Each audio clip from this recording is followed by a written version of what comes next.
la salud es una precondición básica para actuar de la forma más libre posible, en la forma que uno haya escogido de vida dentro de la sociedad.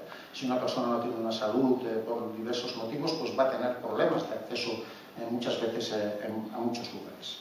Y por lo tanto, que el objetivo fundamental que debe tener cualquier política sanitaria ha de ser el mejorar el nivel de salud de la población en condiciones de igualdad, luchando contra las desigualdades y garantizando una serie de servicios que han de ser servicios de calidad.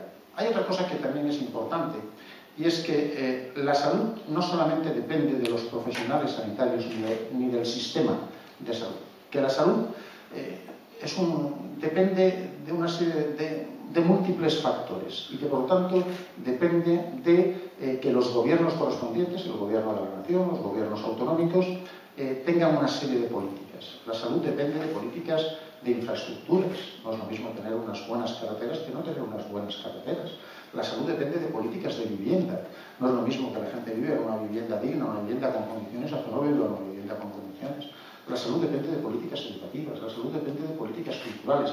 En definitiva, la salud, lo que es la salud de la población, de la gente, depende un poco de todos. Es una cosa de todos.